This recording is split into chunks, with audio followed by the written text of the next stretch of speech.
6 জানুয়ারি থেকে চলছে 20 দলীয় জোটের লাগাতার অবরোধ কর্মসূচি। গত কয়েকদিনের রাজনৈতিক সহিংসতায় মহাসড়কে পণ্য পরিবহনের সময় ট্রাক ও লরিতে অগ্নিসংযোগ ও ভাঙচুর করা হয়। ব্যবসায়ীরা জানান, স্বাভাবিক সময়ে দিনে ঢাকা-চট্টগ্রাম মহাসড়কে 5,000-এরও বেশি পণ্যবাহী গাড়ি চলাচল করলেও হরতাল অবরোধে তা নেমে আসে 1,500-এর নিচে। ব্যবসায়ীদের সংগঠন এফবিসিসিআই হিসেবে টানা অবরোধের কারণে এমন অলস পড়ে আছে 2 লাখেরও বেশি বাস, ট্রাক, কাভার্ড ভ্যান। ফলে কর্মহীন হয়ে পড়েছে 20 লাখেরও বেশি পরিবহন শ্রমিক। এতে পণ্য পরিবহন ব্যবস্থা ব্যাহত হয়, লোকসান গুনতে হচ্ছে স্বল্প আয়ের কৃষক থেকে শুরু করে ছোট বড় সব ব্যবসায়ীকে। সব মিলিয়ে পরিবহন খাতে দৈনিক প্রায় 200 কোটি টাকার ক্ষতি হচ্ছে বলে জানিয়েছে ট্রাক কাভার্ড ভ্যান মালিক সমিতি।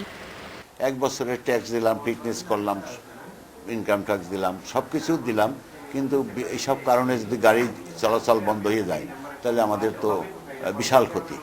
উৎপাদিত পণ্য পাইকারের কাছে বিক্রি করতে না পারায় খেতেই পচে যাচ্ছে কৃষকের পণ্য। আজকে পুড়াইছে, এই কারণে ধরেন আতঙ্ক লেগে আছে, আমাদের পুরো মাল পচে গেল। আজ 3 দিন থেকে মাল করে বসে রয়েছে, গাড়ি আসে না। অবরোধের কারণে বড় ধরনের সমস্যায় পড়েছে পর্যটন খাত।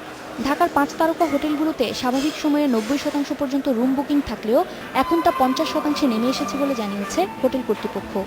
আপাতত 50-60%-এর দিকে অকুপেন্সি নেমে চলে আসছে এবং এই ব্লকের যদি এরকম কন্টিনিউ করে আমাদের ভিতরে সেই আশঙ্কাটা আছে যে হয়তো এটা একটু নিচে নেমে চলে আসতে পারে।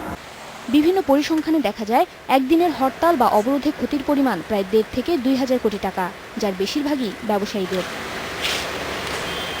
উমনাহার আজমি, ইন্ডিপেন্ডেন্ট নিউজ, ঢাকা।